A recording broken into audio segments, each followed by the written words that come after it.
Nós iniciamos o dia de hoje, como iniciamos o dia de ontem, acompanhando o mini documentário Conhecimento, que foi produzido pela ECC Mais Comunicação e Síntese Produtora.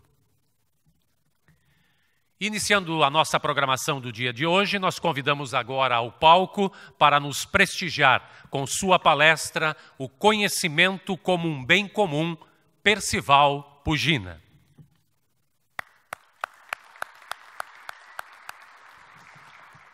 Percival Pugina é arquiteto e urbanista, escritor e articulista político. Com a palavra, então, para a sua apresentação, Percival Pugina.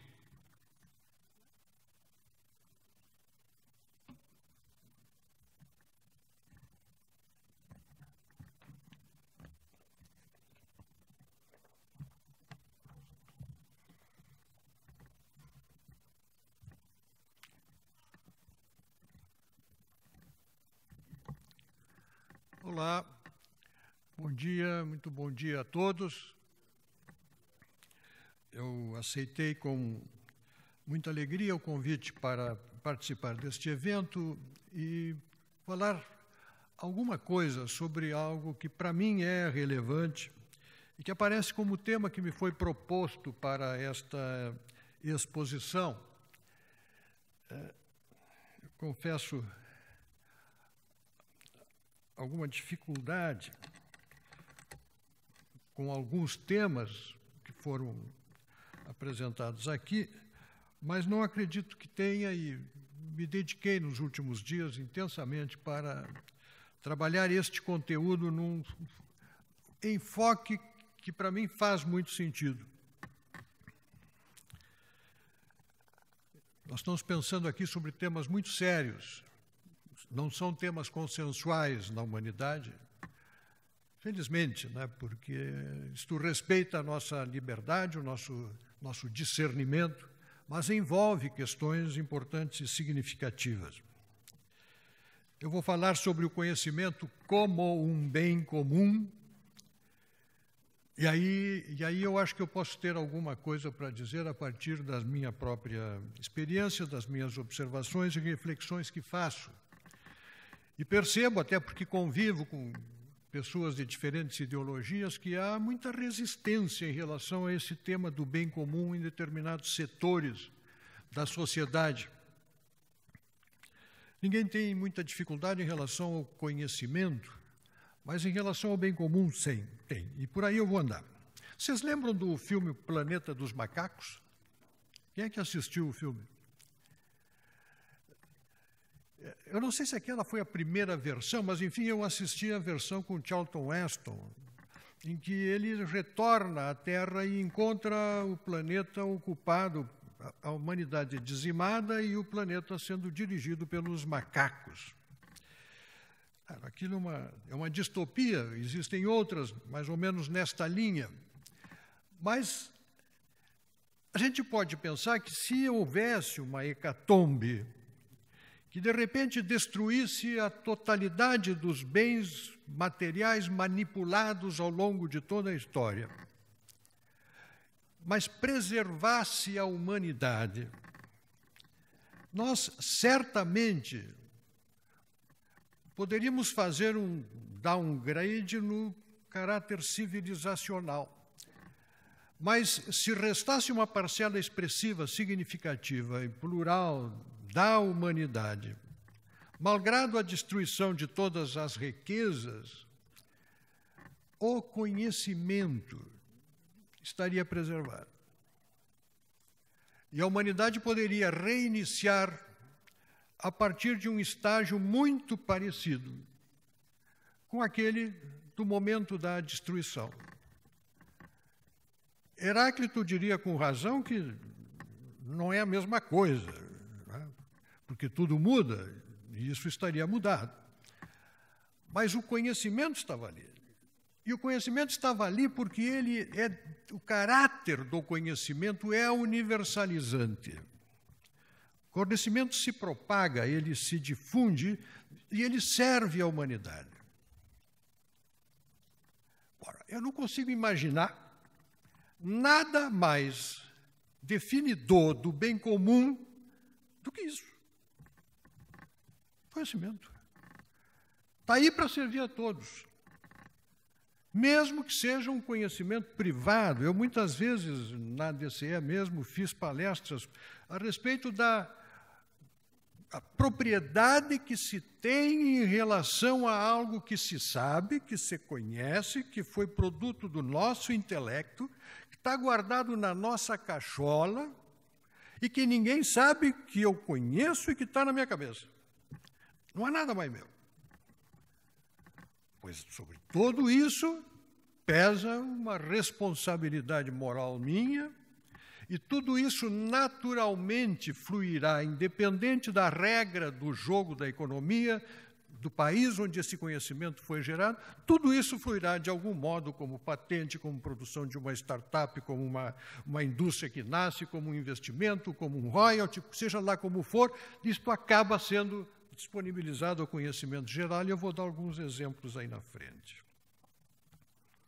O conhecimento, então, tem um enorme valor para o bem comum. E eu não pretendo também, advirto, chover, durante essa palestra, no terreno fértil e laboriosamente molhado por excelentes palestrantes que me antecederam, para trazer aqui alguns respingos do pouco que sei sobre epistemologia e sobre teoria do conhecimento. Esse terreno está bem claro, sedimentado, e produzindo resultado durante este evento. Não é bem a minha praia. Em relação ao conhecimento dos filósofos, eu me considero um consumidor gratificado. E fico por aí. Eu sou um consumidor gratificado. Tenho amigos filósofos, conversei com eles para preparar essa palestra, mas sou um consumidor da inteligência deles, do brilho que trazem, da sua razão, do valor das suas inteligências. O meu ponto de partida é a pessoa humana. E a pergunta que se põe no ar é a seguinte: a pessoa humana é um ser individual? Colocada a questão, eu já a coloquei tantas vezes em sucessivas palestras ao longo de décadas, imediatamente as opiniões se dividem, principalmente se colocarmos juntos com a pergunta subsequente: e a pessoa humana é um ser social? Bom, se nós reunirmos aqui mesmo, eu der para cada um de vocês uma régua com um cursor deslizante, ponte daqueles que a gente usava para cálculo na faculdade, onde um ponto zero de dimensão social e um ponto zero de dimensão individual, e entregasse para vocês marcarem aí a posição em que acha que esse cursor deve ficar regulando esta relação, eu tenho certeza de que receberia poucas réguas iguais, porque vai muito da ideia que tenhamos a respeito daquilo que somos e do peso que cada uma dessas dimensões tem para nós. Mas o fato é que nós somos muito individuais. O ser humano é individualíssimo, ele é criado como um indivíduo. Ele é criado como um indivíduo. Ele é criado por Deus. Aliás, toda a criação é individualizada. Cada um de nós tem as suas características genéticas, nasce com as várias determinantes de sua vida já postas geneticamente, as doenças que provavelmente virá a ter, e vamos nos modificando ao longo da existência em função das nossas experiências, das nossas circunstâncias, dos livros que lemos, das opções que fazemos, das escolhas fizemos para as nossas vidas, para os nossos destinos, do convívio com as nossas famílias, do convívio com os outros, nós vamos modificando o nosso modo de ser. E a humanidade precisa disso. Ou seja, o caráter individualíssimo da pessoa humana é condição para o bem comum, porque se fôssemos todos bonequinhos de chumbo, nós seríamos inúteis para a humanidade. A menos que fosse para um ente estatal, público, todo-poderoso, capaz de mexer cada uma das suas pedrinhas individuais, cada um de nós, de acordo com o seu arbítrio. Toda a criação é um infinito catálogo de indivíduos. toda a criação, vegetal, animal, são todos indivíduos. Radicalmente indivíduos. Quem disser que há mais de um, está doente. Quem disser que é menos de um, está doente também. Nós somos um e únicos, irrepetíveis, insubstituíveis. Passamos, mas não somos substituídos.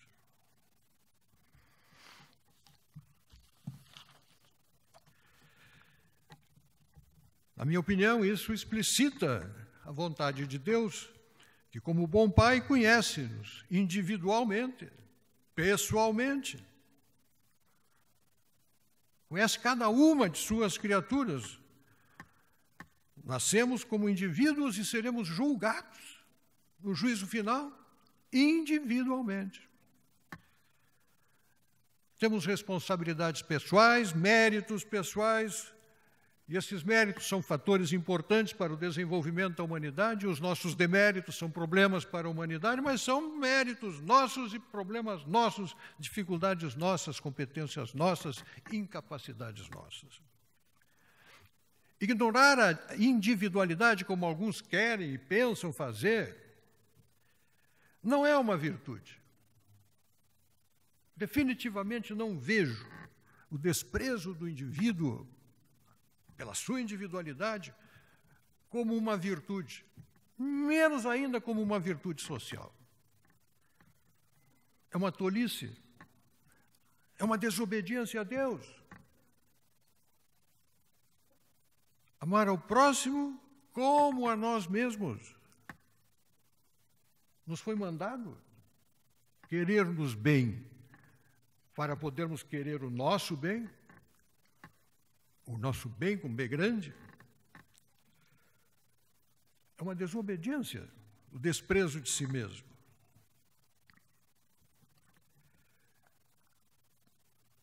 Os totalitarismos, é bom lembrarmos disso, os totalitarismos não se instalam de modo perene nas sociedades, exatamente porque na civilização, especialmente na civilização ocidental, há um respeito do indivíduo pela sua liberdade, pelo seu discernimento, pelo seu juízo. Há uma resistência a que se queira implantar um regime que acaba com as individualidades, com as potências, com as capacidades. E por isso que há um combate ideológico mundial na disputa dos meios e das formas de destruir a individualidade com vistas a um projeto totalitário qualquer, aos projetos totalitários em curso. A vontade, que é individual, há uma vontade geral, imaginar que haja uma vontade geral, mas a vontade individual, aquela que me leva a participar, se eu quiser, de uma vontade geral, essa vontade é que me leva à autossuperação. Se eu quiser aperfeiçoar-me, eu vou precisar da minha vontade. Só que ela não resulta do desejo de querer apenas o meu bem. Não resulta disso.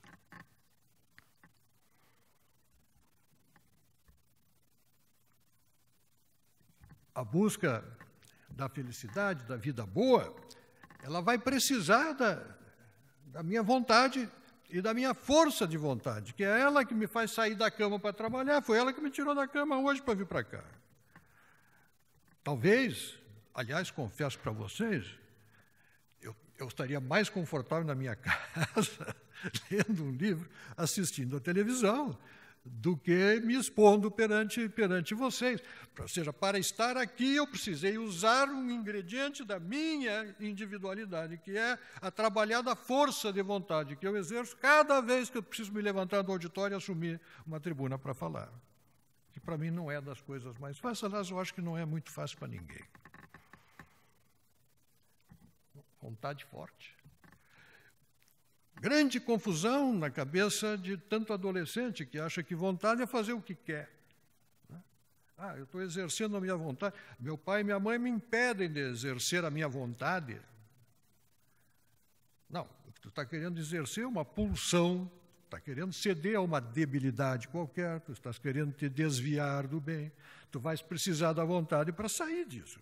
Usar a tua liberdade, a tua vontade para buscar o teu bem, buscar o bem. Bom, ou é o homem um ser social? E vamos mexer na régua. Parece que agora, até aqui, parece que a minha régua está lá no canto esquerdo. Né? Social 0. Agora vamos ver a nossa dimensão social. Tom Jobim, vamos a ele, ele advertia. Fundamental é mesmo o amor. É impossível ser feliz sozinho. É um bom ponto de partida. Como encontrar o amor sozinho? Coisa feia. Né? Autoerotismo. Coisa triste. A solidão. Poxa, o ser humano é social para burro. O ser humano é muito um ser social. Ele é um ser social na sua própria essência. Ele nasce numa sociedade, o bebê é totalmente dependente. E nós seguimos vida fora, não como bebês, mas como jovens e como adultos, dependendo uns dos outros. É impossível ser feliz sozinho. Nós não somos como os filhotes de tartaruga. As tartarugas são mães que cuidadosamente procuram a melhor praia, adequada, devidamente ensolarada, escolhem esta praia e, dada na hora certa, saem do mar, cavam o leito onde vão depositar os seus ovos, cuidadosamente os cobrem e deixam ali expostos ao sol, para que tempos depois aqueles bebês simultaneamente rompam a casca, aguardem a noite e corram em direção àquela fibreante espuma branca, que é o que os orienta lá no chão onde estão, para buscar o mar e vão embora. Estão prontos. Estão prontos para enfrentar o mar. Larga uma criança no mar para ver. Larga uma criança abandonada, a tartaruga foi embora. Não, nós não somos como filhotes de tartaruga, não somos tartarugas, não abandonamos os nossos filhotes. Nós precisamos, e tantas vezes precisamos desesperadamente dos outros. Sozinhos não vamos longe. Sozinhos aprendemos apenas da natureza. Mas e a busca da sabedoria? Quem me traz? Quem me mostra a verdade? Quem me indica o bem? Eu não acho o bem sentado na beira da cama, solitário. Achei o bem. Achou nada. Estás iludido. Não é assim que se acha o bem. Essa interdependência está no nosso direito natural, assim como a tartaruguinha procurar o mar está no exercício da sua lei natural. Esta interdependência, a nossa dimensão social, é útil para a nossa formação, para a nossa juventude, para a nossa velhice, para as nossas carências, e é utilíssima para as nossas potencialidades. Gente, nós somos muitos seres sociais. É por isso que eu pego aquela minha régua e eu cravo a régua bem no meio. Porque aí eu não corro o risco de distorção. Nós somos seres tão individuais quanto sociais. E na minha avaliação, o bem comum está saltando aí de todos os lados. O bem comum é uma evidência, eu não tenho como negar. Quando eu vou numa escola, eu estou perante o bem comum. O conhecimento é a essência do bem comum, a convivência com o outro é do bem comum, esta universidade é do bem comum, esta sala, este encontro, este evento, os patrocinadores estão aqui em vista do bem comum. E così la nave va. E assim se faz a história. Negá-lo é tão desastroso quanto negar a dimensão individual, porque todos os totalitarismos fizeram isso. Né? Aquele feixe do fascismo, né? Cada varinha fraca ela quebra, bota tudo junto, amarra, acaba com o indivíduo, isto aqui é inquebrável. Tudo no Estado, nada contra o Estado, nada fora do Estado. Morreu. Morreu a liberdade, morreu o indivíduo. Só que, por trás dessa discussão, da mexida da reguinha, há uma profunda questão ideológica, política e ideológica, afetando o comportamento dos indivíduos. É um estresse. Se nós formos examinar os estresses políticos da sociedade mundial e da sociedade brasileira, nós vamos ver que isso aqui está lá no fundo. As propostas coletivistas, as propostas individualistas, estão mexendo na régua, estão controlando a régua. E mesmo estas sociedades que buscam controlar o indivíduo, formando seus feixes inquebráveis, essas propostas políticas totalitárias, e todas elas fizeram a mesma coisa. O símbolo era outro, mas a ideia era a do feixe. De algum modo, forçam a natureza humana de modo vigoroso, poderoso, lastimável, violento, tão difícil fazer o que pretendem, que todas foram genocidas. São exemplos, não dá para negar. Não dá para negar. Então, vamos baixar a bola nessa discussão, vamos usar a sã filosofia, vamos olhar para o ser humano como ele é. Quantas vezes eu discuti com amigos meus que são ultraliberais, digo, vocês cometem um erro antropológico, vocês não veem, vocês não se veem como de fato são? Vocês não se percebem como de fato são? Vocês não são como vocês querem que a humanidade seja, nem vocês são como pretendem que a humanidade seja. E vale mesmo para os que têm as outras propostas, porque nestas propostas eles se colocam sempre na posição daqueles que comandam o fecho, que amarra as varinhas, controla o jogo, determina as regras que todos os demais têm que seguir.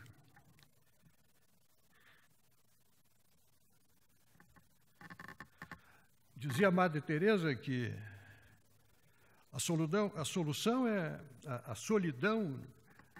é muito mais triste que a pobreza.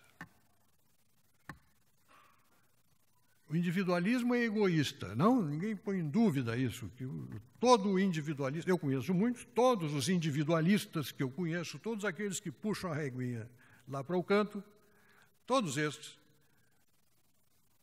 são pessoas muito complicadas, de difícil convivência, porque são pessoas egoístas.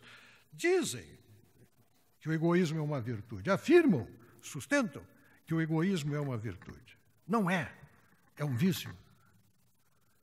É um vício. Ah, mas o ser humano é naturalmente egoísta, Pugina.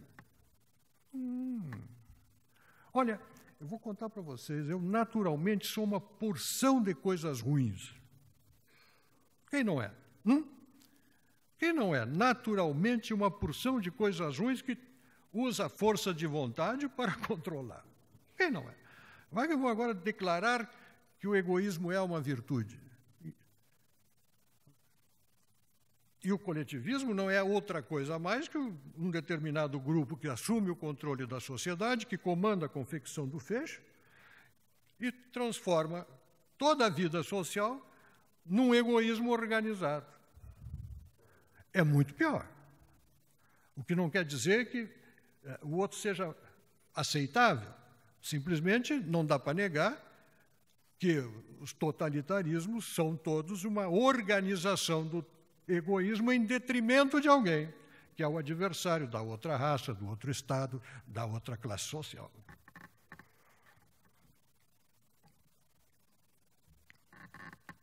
Bom, então vejamos agora como é que o bem comum entra nisso. Conhecimento pode ser teórico, pode ser prático, pode ser técnico. Tá. Sabemos todos disso. Mas todo conhecimento se universaliza, como, por exemplo, vocês devem ter visto nos jornais que, este ano, 2 cientistas receberam o Prêmio Nobel de Medicina. Lembram disso? Eles descobriram, cada um deles, uma proteína, são proteínas diferentes, que eles extraem de um câncer no organismo e isolam essa proteína e depois fazem com ela uma vacina e introduzem, e esta proteína e esta vacina passa a agir, porque ela não se deixa enganar pelo câncer, passa a agir sobre as células cancerígenas. É a natural killer, como foi definida pelo médico americano, deu esse nome para a proteína essa. Ganharam o prêmio há pouco. Eu tenho uma sobrinha que foi para os Estados Unidos há 2 anos, uma moça, tem 20 e poucos anos, casou e é personal trainer lá e é uma atleta. E outro dia teve uma convulsão e foi para ser examinada e descobriram um câncer no cérebro, um câncer de ação violenta. Ela está sendo atendida com essa técnica. Essa técnica já está disponibilizada, está sendo usada e ela é uma experimental deste conhecimento. O conhecimento flui. Gente, isso é bem comum.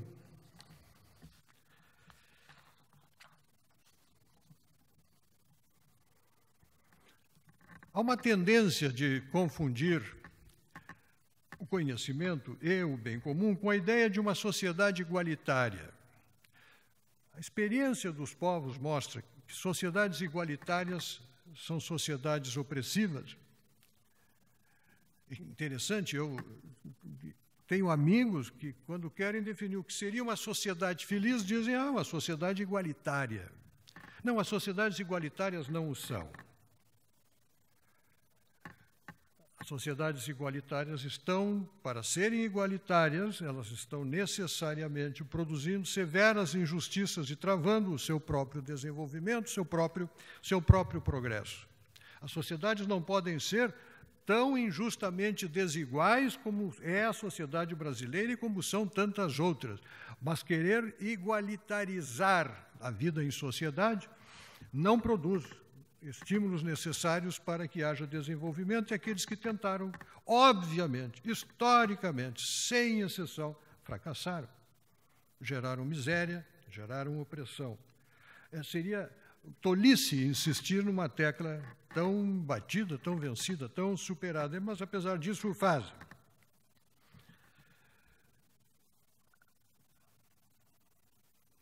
Aliás, para a sã filosofia, os bens não materiais são mais importantes do que os bens materiais. Eu, como cristão católico, me sinto absolutamente legitimado para fazer essa afirmação, que não significa desinteresse pela situação dos pobres. Mas eu olho para a China, o exemplo chinês é gritante. Eu olho para a China e vejo que a China comunista tirou 500 milhões de pessoas da pobreza. E eu não conheço outra experiência histórica de tamanho sucesso. Agora eu pergunto, isto serve ao bem da pessoa humana? Com aquele regime, aquele cerceamento? Então aquele é um regime maravilhoso, porque tirou 500 milhões da miséria. Se tirar da miséria é o bem absoluto, senão a igreja é subterrânea na China. É esse o valor absoluto? É o material? Não penso que seja assim. O ser humano está amplamente capacitado por Deus para muito mais do que isso. Amplamente capacitado por Deus. Aliás, Deus espera muito mais de cada um de nós. Espera muito mais dos povos. Espera muito mais dos filósofos. Espera muito mais da política dos povos. Eu não posso tomar o milagre chinês como um exemplo de sucesso sociopolítico. De jeito nenhum. Nós temos que resolver os nossos problemas de outro modo. Eu vou chegar lá.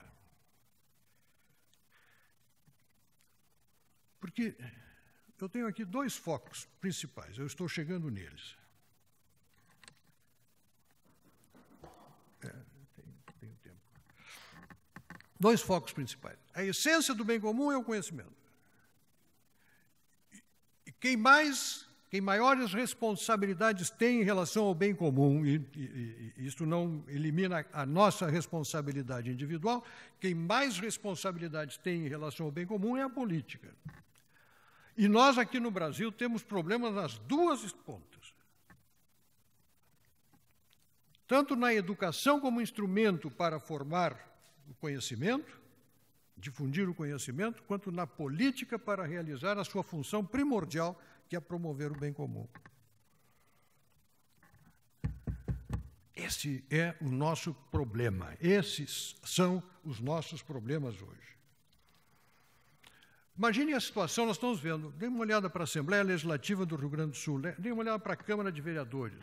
Muitas vezes a gente vê os governadores deixam os seus cargos carregando nas costas as culpas dos insucessos que não conseguiram produzir. Né? Sai desgastado, perde a reeleição.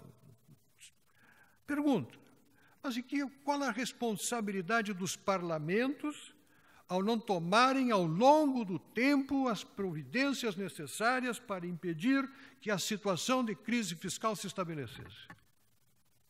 Os parlamentos existem para isso. Desde 1215 os parlamentos existem para isso. É função primordial do parlamentar controlar o gasto público. Delegar essa responsabilidade ao Tribunal de Contas e depois atender todas as demandas das galerias, isso não atende ao bem comum. Isto é fugir da própria responsabilidade, da própria função. Muitos governadores foram não exitosos na sua função porque os projetos que poderiam favorecer e facilitar a busca do equilíbrio fiscal foram recusados pelo parlamento, porque a recusa significa a perda de votos das galerias. Nós vemos isso acontecer. Isto é muito ruim. Quando isto acontece, o parlamento está deixando de cumprir a sua parte em relação ao bem comum. No Congresso, na Assembleia, nas câmaras de vereadores. Nós vemos isso, lemos e assistimos. Lemos nos jornais e assistimos se vamos assistir às sessões. Eu raras vezes vi galerias clamando pelo bem comum. Olha, acompanhei muitos anos a atividade parlamentar, raríssimas vezes eu vi a galeria clamar por bem comum. Normalmente estão lá clamando por bens privados, bens particulares, bens corporativos. Quando não as galerias, os corredores, os setores engravatados do setor público, os amigos que vão aos gabinetes. E os deputados cedem na sua missão de defender o bem comum da sociedade, esta sim, que é a pagadora de todas as contas, porque quando se trata de mandar conta para a sociedade, aumentar imposto, rapidamente a caneta vai. Rapidamente vai. Mandar conta. Se trata de contratar empréstimo, rapidamente aprova. Na hora de pagar, como é ruim pagar conta. Bom, o empréstimo vence, agora nós temos que auditar esse empréstimo, temos que rever essa dívida, temos que recalcular isso aí. São os exploradores, mas na hora de fazer o empréstimo está todo mundo pronto para assinar. Na hora de fazer, porque diz, o gasto público dá voto. A economia da receita tira voto. Mas será que o bem do parlamentar, a manutenção do seu mandato, tem alguma relação com o bem comum? Eu conheço muito individualista que acha cada um cuida de si, Deus de todos. Não, egoísta, eu cuido de mim, e se cada um cuidar bem de si, todo mundo vai estar bem cuidado. Eles têm essa conversa fiada. Agora, quando um parlamentar faz exatamente isso, o cara é um perverso. Que engraçado, mas isso é de uma desonestidade intelectual, de uma hipocrisia, de uma incoerência fantástica. E esta é a história da crise brasileira. A história da crise brasileira é uma crise da irresponsabilidade parlamentar, não nego aqui de maus governantes, óbvio, mas historicamente os parlamentos são maus gestores dos recursos públicos. Gastar mais do que ganha dá voto, gastar menos cria protestos, tira voto.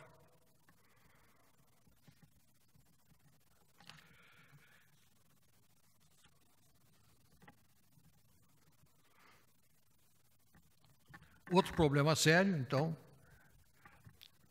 isso em relação ao bem comum no que concerne à política. E temos um outro problema sério no bem comum em relação à difusão do conhecimento. Olha, como eu escrevo muito sobre educação, embora nunca tenha sido eu mesmo professor, mas escrevo muito sobre educação porque é um tema que me preocupa.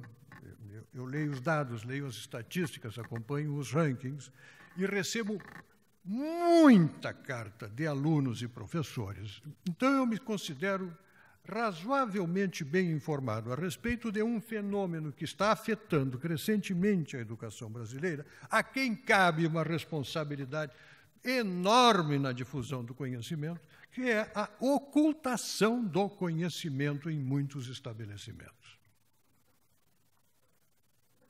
Por motivos ideológicos, por motivos políticos,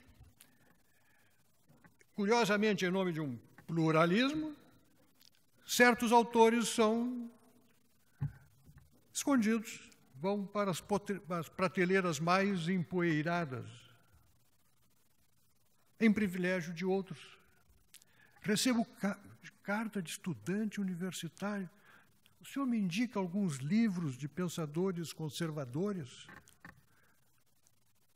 Os caras estão dentro de uma academia e vêm perguntar para mim. Tem um problema aí. E isso acontece em toda parte. Bertrand Russell, em meados do século passado, ele mesmo, membro da Escola de Frankfurt, escreveu o seguinte: a educação é a mais poderosa forma de propaganda. Pensem bem e lhe deem razão. A educação é a mais poderosa forma de propaganda. E continuou. Os psicólogos sociais do futuro ensaiarão diferentes métodos de produzir, em crianças, inabalável convicção de que a neve é preta. Vários resultados serão percebidos. Primeiro, a influência doméstica atrapalha. A influência doméstica atrapalha, ou seja, um pai e a mãe atentos ajudarão a que a criança perceba que a neve não é preta, que a neve é branca. Vai atrapalhar o trabalho de convencimento de que a neve é preta. Família atrapalha. Nenhum resultado será obtido se a doutrinação iniciar depois dos 10 anos. Ou seja, a criança precisaria ser convencida de que a neve é preta antes dos 10 anos. Refrões musicados ajudam muito. Vocês percebam a técnica que é usada de fazer cantar e repetir, cantar e repetir, cantar e repetir. Bertrand, lá há 70 anos atrás, dizia, isto ajuda, continua ajudando a achar que a neve é preta. A opinião de que a neve é branca deve ser atribuída a um estado de excentricidade mórbida, ou seja, condenar quem afirma o oposto, a uma situação de enfermidade. E conclui dizendo que, realizado esse trabalho, o Estado que conseguisse realizar esse trabalho não precisaria de polícia e não precisaria de exército. Teria os seus fantochezinhos perfeitamente gabaritados a repetir aquilo que lhes foi ensinado. Isto é trabalho que se pode fazer com o conhecimento, com a informação, usando esta máquina de propaganda que pode ser uma educação mal conduzida, mal orientada. Olha, isso é extremamente danoso e está em curso. Certos estabelecimentos de ensino, certas faculdades, certas universidades trabalham com autores da escola de Frankfurt, Adorno, Marcuse, Foucault, até com Galiano, até com o adolescente Galiano, até o adolescente Galiano dão destaque. E escondem Edmund Burke, Russell Kirk e tantos outros. São escondidos. Não se fala deles. Hayek, Mises. No passado, no começo desse ano, eu fiz 2 palestras para públicos dominantemente jovens. E aproveitei a experiência a experiência da palestra para fazer uma experiência pessoal. Fiz uma foi em Porto Alegre e outra foi em Maceió. E eu perguntei para os jovens que estavam ali, havia alguns adultos, e os adultos participaram da resposta à consulta que eu fazia, e foram absolutamente homogêneos, aqui e lá. Até porque isso guardava relação com aquilo que eu observo. Aí eu perguntei, em sala de aula, falaram para vocês, eles estavam na faixa etária, os jovens, na faixa etária daqueles que estavam terminando, provavelmente, o ensino médio. Falaram para vocês no colégio, alguma vez, nas cruzadas? Todos ouviram, na sala de aula, o professor falar das cruzadas. Ao mencionarem as cruzadas, isto foi, de algum modo, benéfico à igreja ou contrário à igreja? Não, contrário à igreja. Unanimemente. Alguma vez, tratando deste assunto, falaram da jihad? O quê? Nunca. Nunca falaram da jihad. Fala-se das cruzadas, mas não se fala da jihad islâmica. Ora, as cruzadas foram de 1096 a 1292, portanto, 248 anos. E a jihad havia começado no século VII e continua até hoje. E não se fala. Por quê? Faz sentido? Não. Falaram... Quando se fala da igreja em sala de aula, se fala bem ou mal? Mal. De modo geral, mal. Quando se fala de capitalismo em sala de aula, se fala bem ou mal? Não, se fala mal. Se fala mal do socialismo? Não, do socialismo não se fala mal. Mas o que é isso?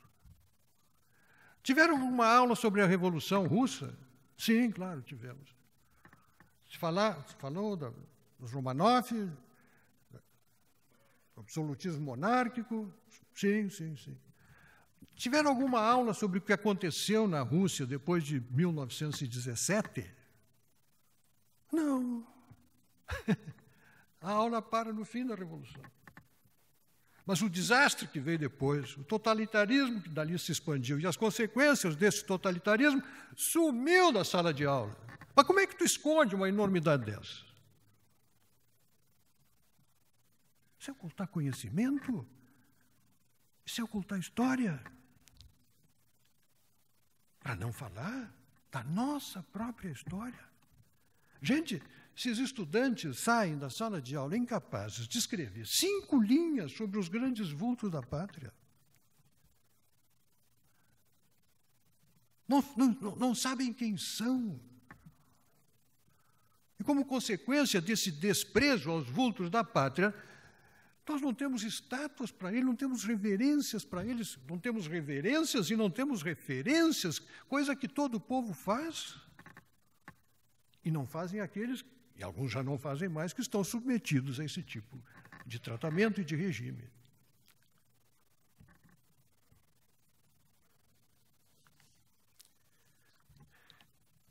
São coisas que eu acho que devem ficar para a nossa reflexão, principalmente falando de conhecimento, do bem comum. Não há como falar da educação e da política. Muito obrigado.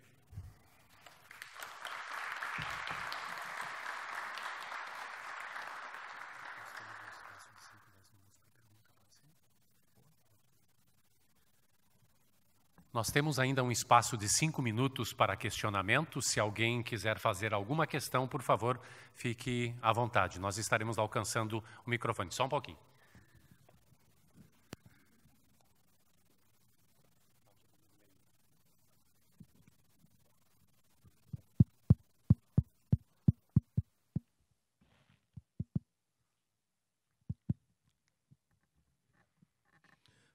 Bom dia. Alô?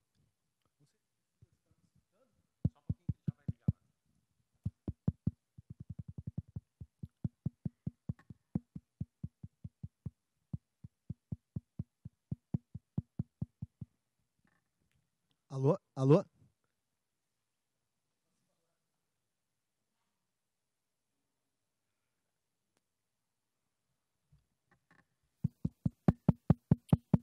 Ei.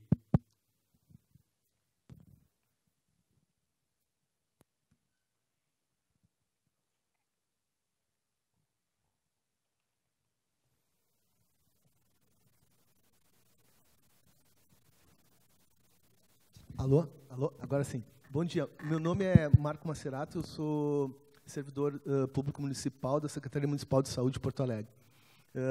Primeiro, agradecer a excelente palestra e fazer uma pergunta para o senhor a respeito do... O que o senhor tem, assim, qual a sua análise em relação, no foco da educação, em relação à escola sem partido? O ideal é que não fosse necessária. Houvesse pluralismo, não haveria necessidade. O problema é que, escancaradamente, o pluralismo some. E ele não consegue ser redarguido, ele não consegue encontrar expressão em sala de aula, porque avolumou-se de tal forma a hegemonia de uma determinada linha de pensamento que você não consegue, muitas vezes, nomear um professor, designar um professor para a matéria. Muita dificuldade para haver qualquer contestação. Toda a autonomia do professor, a autonomia da universidade, estas autonomias que envolvem o setor educacional, elas existem para garantir o pluralismo, não para impedi-lo. E hoje há um impedimento do pluralismo. Então, havendo esta necessidade, eu reconheço que há também necessidade de algum regramento que limite a capacidade de exposição. Por quê? Porque em várias universidades americanas, em bons colégios, há o professor que dá aula de marxismo, há o professor que dá aula de Marcuse, que dá aula de Foucault, e todo mundo que senta ali sabe que o professor vai falar sobre aquilo. E sentará adiante um outro que vai falar sobre Mises, sobre Hayek, etc. Hoje, na universidade brasileira, as coisas não são assim. E não são assim também nas escolas de segundo grau. E não é assim tampouco nas escolas de ensino fundamental. De tal forma que os professores levam as suas ideias para mentes abertas naquela faixa de menos de 10 anos, onde o professor faz o que quer com a cabeça da criança. E muitas vezes faz contra a orientação do pai. Digo mais. Foi bom tu teres puxado esse assunto. Quando um estabelecimento de ensino põe na porta o nome de um santo, de um valor cristão, de um sacramental, ele está dizendo à sociedade que ali dentro a educação segue naquele rumo. Nós não temos uma escola... Ernesto Che Guevara de la Serna, né? Carlos Marighella, que poderia haver para os pais de alunos que querem que suas crianças recebam esse tipo de orientação e instrução. Não tem. O mercado não oferece. Então, o pai que quer ter o seu filho orientado num estabelecimento que tem a sua mesma orientação moral, seus valores, vai lá e coloca o seu filho. E lá dentro há professores que acham que estão numa escola Che Guevara, que a sala de aula é Che Guevara, é Carlos Marighella, entendeu? E passa a fazer o trabalho. Para aí, rapaz. Os pais destas crianças esperam uma outra coisa. Isso aqui está havendo um contraste, está havendo uma contradição. No meio escolar, ensino fundamental e médio, eu acho isso muito importante. A universidade, claramente não. Mas em ensino fundamental e médio, hoje, como as coisas estão paradas no Brasil, isso é possível. Olha o Enem. Olha o Enem. O que é o Enem, se não, hoje, transformado em instrumento de um projeto totalitário de construção de hegemonia? Por quê?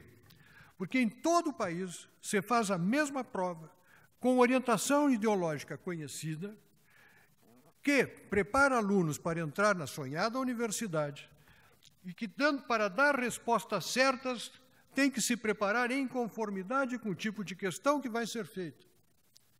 E, com isso, o burocrata do MEC, a instituição que prepara a prova, está determinando para todo o sistema de ensino do país que tem que ensinar aqueles conteúdos com aquele modo, com aquela perspectiva. Gente, olha, eu não sei se em Cuba eles fazem assim.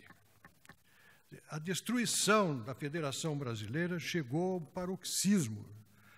ao paroxismo de ter, nós temos aqui no Brasil, por essa centralização do poder, que buscava construir a hegemonia, um Ministério da Cidade. Vocês perceberam a enormidade que é numa federação o ministério mais rico, mais cobiçado, a joia, a cereja do bolo do poder ser o Ministério da Cidade? Que é a invasão maior na competência municipal. Ou seja, é um negócio totalitário, que destrói a federação, que manda sem nenhum poder ou autoridade que não seja de um técnico ou alguns técnicos de uma instituição que está elaborando a prova e que diz o tipo de ensino que tem que ser ministrado. Isto não é liberdade, isto não é livre-arbítrio, isto não é respeitar os valores da família. Isto, a mim, me machuca muito. Meus filhos já são mais velhos do que tu, e o meu neto provavelmente tem a tua idade. Eu fui avô muito cedo. Não é mais um problema meu, mas é um problema nacional. Gina, bom dia. Mais uma pergunta lá em cima. Diante de tantos problemas no ensino, como comentaste, a ocultação de conhecimento, a família atrapalha e a própria doutrinação que existe, né? Tramitou no STF uma lei para constitucionalizar o homeschooling, a educação domiciliar. Queria saber a tua opinião, por gentileza. Isto foi pensado por muitos pais como uma alternativa, como um escape, né? Eu não considero que isto seja saudável, porque isto vai conspirar contra o processo através do qual a criança percebe, pelo pluralismo dos seus relacionamentos em sala de aula, que ele não é só individual, né? Eu acho que o convívio em sala de aula eu vejo como uma coisa saudável. Mas tu estás apontando, no meu ponto de vista, posso até estar enganado, como eu te disse, pessoalmente não convivo com esse problema, na minha opinião, estás apontando um sintoma de um mal sobre o qual eu acabei de falar.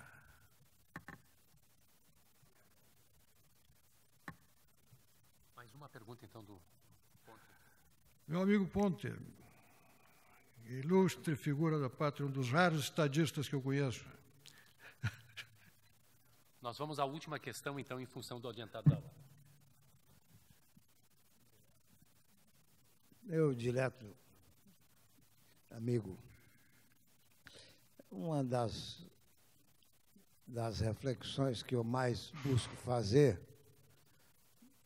pode ser resumida numa frase de Santo Agostinho, que dizia: se o homem soubesse as vantagens de ser bom, seriam homens de bem por egoísmo. A gente tem tanta miséria na vida, é tanto comportamento translocado, que você não pode nem imaginar que o ser humano seja capaz de atingir. E eu, às vezes, tenho o devaneio de que talvez a forma mais eficaz de se corrigir as principais mazelas da sociedade humana fosse rigorosamente isso. Porque não há dúvida de que a prática do bem conduz à felicidade. Quem a pratica sabe disso.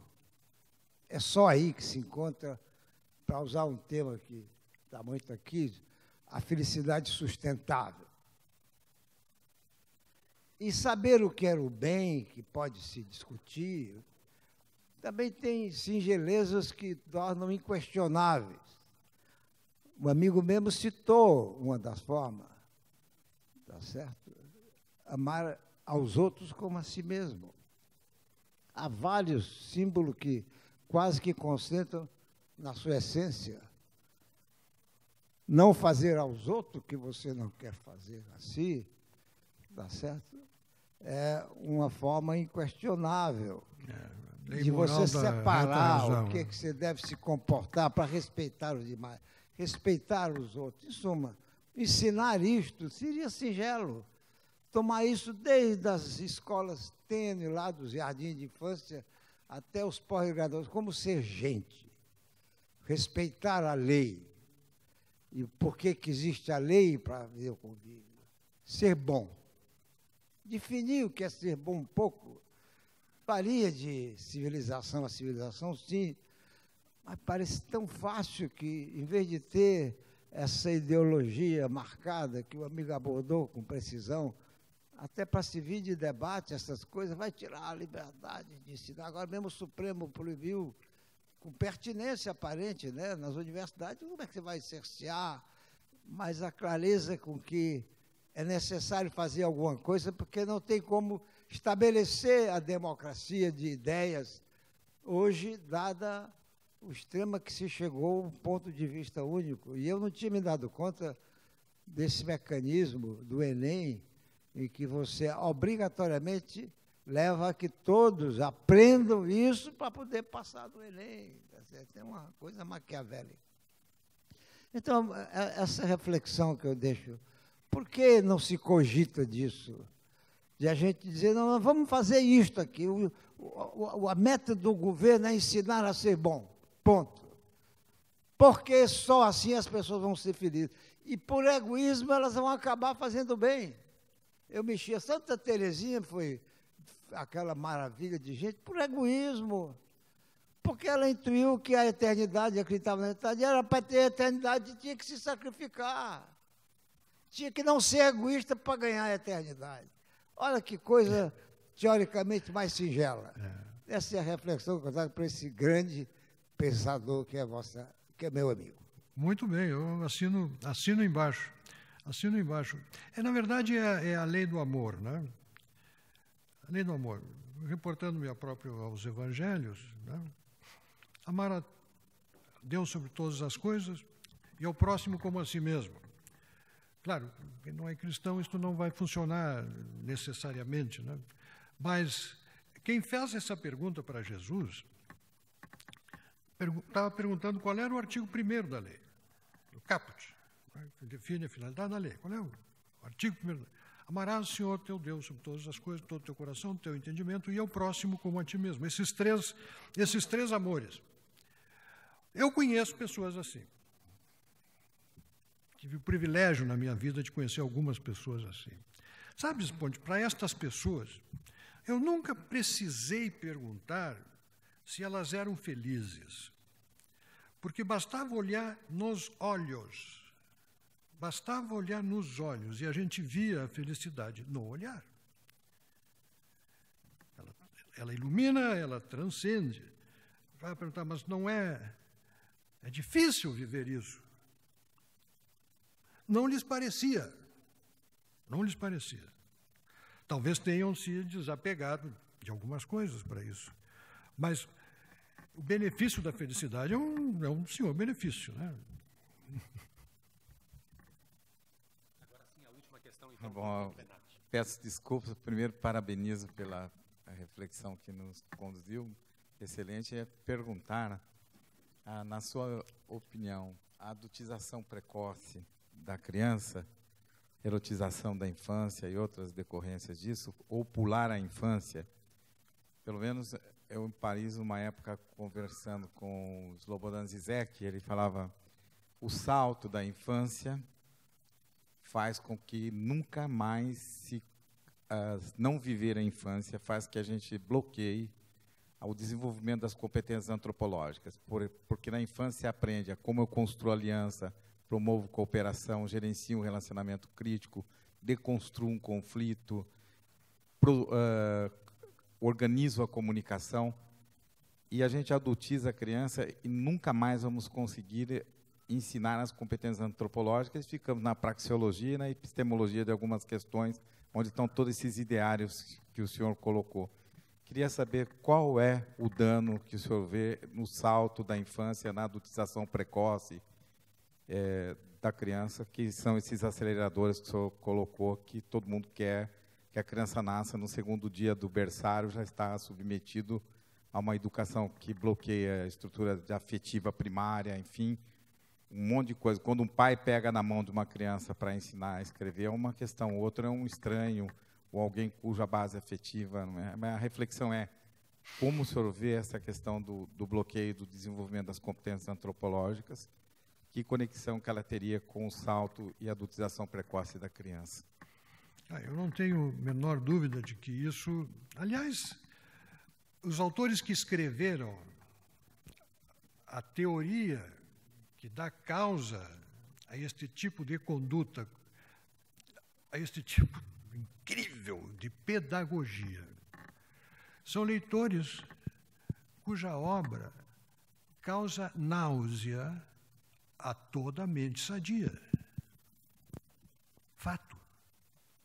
É de dar náusea, porque realmente é um plano de destruição da civilização. Porque este é o objetivo. Infelizmente, há uma militância encanzinada, feroz, tratando deste assunto. E os pais se revoltaram. Felizmente, os pais se revoltaram. Os pais não querem isso. Acho que oportunamente houve mobilização dos pais para impedi-lo. Mas isso, estes grupos que seguem estas doutrinas, que foram produzidas e concebidas por pensadores da Escola de Frankfurt e outros mais recentes, que deram origem a certas coisas que nós vemos acontecer, certos sacrilégios que são praticados, certas mostras às quais as crianças comparecem, certos materiais que são disponibilizados às salas de aula. Estes conteúdos, eles são pensados para produzir o fim que tu estás mencionando. São pensados para produzir este dano na mente infantil, para destruir o núcleo familiar e atacar valores conducentes à felicidade a que o Ponte menciona. E eu não sou quadrado.